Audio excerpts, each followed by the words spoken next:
Hello दोस्तों, welcome to our new video. आज की इस वीडियो में हम बिहार से रिलेटेड टॉप 10 वीवीआई क्वेश्चन लेके आए हैं, जो कि आने वाले यानी कि आगामी एग्जाम्स के लिए काफ़ी महत्वपूर्ण है। खासकर 71 डीपीएससी या बिहार एसआई हो गया या बिहार से रिलेटेड जितने भी एग्जाम्स हैं, उनके लिए ये काफ़ी महत्वपूर्ण है।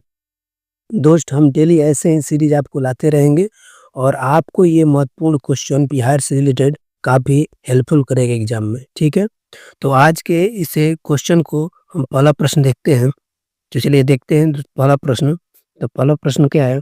पहला प्रश्न है कि निम्न में से किस जैन तीर्थकार का जन्म मिथिला क्षेत्र में हुआ था? बोल रहा है कि जैन तीर्थकार का जन्म पूछ रहा है, ठीक है ना? तो आपको पता होना चाहिए दोस्तों कि ये मलिकनाथ जी हो गए, नेमिनाथ और अजितनाथ। तो आपको पता होना है कि जो नेमिनाथ जी है ना, इनका जो जन्म हुआ था ये शेरपुरा में हुआ था।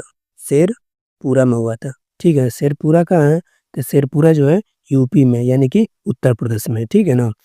तो इसका मतलब आंसर हो जाएगा मलिकनाथ, जिसका जन्म जो है, इसका जन्म मिथिला क्षेत्र में हुआ था। कहाँ हुआ था? मिथिला क्षेत्र में हुआ था। समझ गए? तो हमारा ऑप्शन क्या हो जाएगा, हमारा आंसर क्या हो जाएगा? तो हमारा आंसर हो जाएगा ए, ठीक है ना, यानी कि मलिकनाथ। हम आपके लिए कुछ यहाँ पर टिप्स भी लगा दिए जाकि आपको ध्यान में रहेगा, ठीक है ना। जैसे कि जैन धर्म के ये कितने थे? 29वें तीर्थकार थे, ठीक है ना। मलिकनाथ का जन्म जो है मिथिला क्षेत्र में हुआ था। समझ गए? चलिए हम नेक्स्ट क्वेश्चन देखते हैं। नेक्स्ट क्वेश्चन क्या है? नेक्स्ट क्वेश्चन है कि मगध के परवर्ती गुप्त वंश का अंतिम शासक कौन था? यानी कि मगध की बात कर रहा है। मगध के कौन बात कर रहा है? परवर्ती गुप्त वंश का शासक पूछ रहे हैं, ठीक है ना। तो परवर्ती गुप्त वंश का शासक, अंतिम शासक कौन था? जीवित गुप्त था। कौन था? जीवित गुप्त।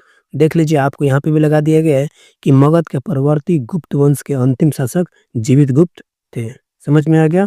चलिए नेक्स्ट क्वेश्चन देखते हैं। नेक्स्ट क्वेश्चन क्या है कि गुप्त काल के समाप्ति के पश्चात किस वंश का शासन स्थापित हुआ था?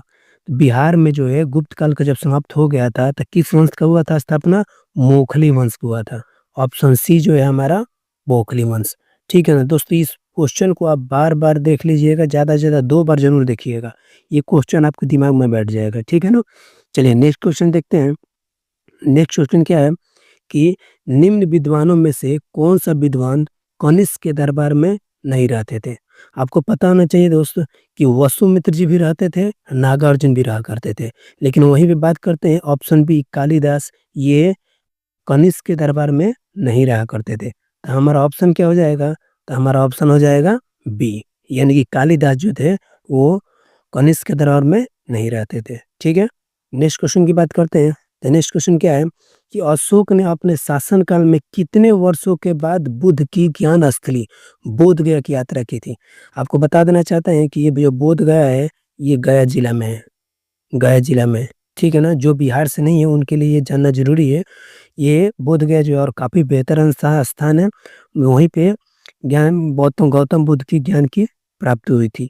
तो अशोक की बात करते हैं तो ये ऑप्शन सी हो जाएगा, यानी कि 10वें वर्ष में जो है वो बोध गया की यात्रा किए थे, ठीक है ना।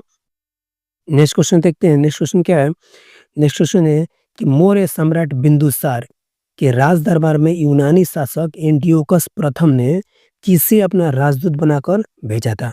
Option A Megasthenes, option B Dionysius, option C Deimachus. उपयुक्त में से एक से अधिक। हम लोग को सभी को पता है कि जो एंटियोकस प्रथम था, उन्होंने अपने राजदूत डायमेकस को भेजा था। समझ में आएगा दोस्तों? यानी कि ऑप्शन सी हमारा सही आंसर होगा, ठीक है। बात करते हैं 7 क्वेश्चन कि ऋग्वेद में मगध क्षेत्र के निवासियों के लिए किस शब्द का प्रयोग किया गया है? जैसे ऋग्वेद में आपको जो मगध के निवासी है, तो सबसे पहले आप देख लेते हैं कि मगध के निवासी ये मगध किस तरफ पड़ता है। तो ये पहले लोकेशन देख लीजिए, ये लगभग बिहार है। आपको उतना बिहार तो बेहतर नहीं बनेगा, लेकिन ये समझ ले बिहार है, ठीक है ना। इसके मध्य से जो है गंगा नदी निकलती है, जो कि कितने जिलों से निकलती है दोस्तों? ये 12 जिलों से निकलती है, ठीक है ना।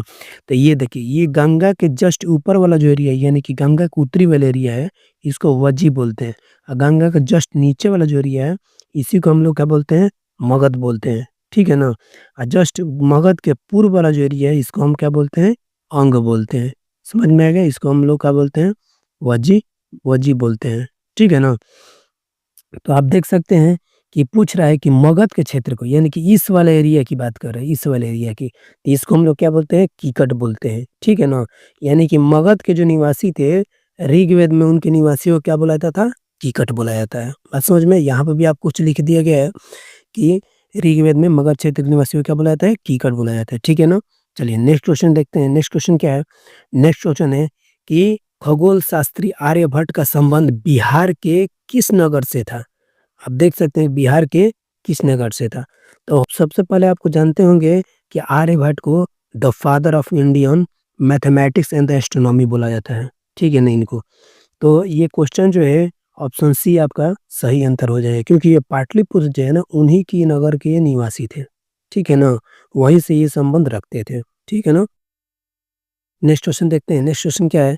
नेक्स्ट क्वेश्चन है कि पालकालीन, ठीक है ना, कलाकार बिट्टू पाल कहाँ के निवासी थे? जब हम आपको पाल वंश पढ़ाएंगे ना दोस्त, पाल वंश, तो आपको सारी चीज़ें कवर हो जाएगी, ठीक है ना? पाल वंश जो कि चित्रकला के लिए काफ़ी प्रसिद्ध था, ठीक है ना? तो वहीं के थे बिट्टू पाल। जो ये कहाँ के निवासी थे? तो ये थे नालंदा थे, ठीक है ना? नालंदा, ही इसका मतलब क्या हुआ? ये यानी कि बिहार शरीफ, बिहार शरीफ, ठीक है ना? देख सकते हैं बिहार शरीफ, ठीक है? तो आप जो है इसको एक बार ज़रूर देखते रहिएगा, ठीक है ना? तो ये जो बिट्टू पाल जी थे नालंदा के निवासी थे, जो कि बिहार शरीफ के निवासी थे, ठीक है ना? नेक्स्ट क्वेश्चन देखते हैं। नेक्स्ट क्वेश्चन है कि बख्तियार खिलजी की हत्या किसने की थी?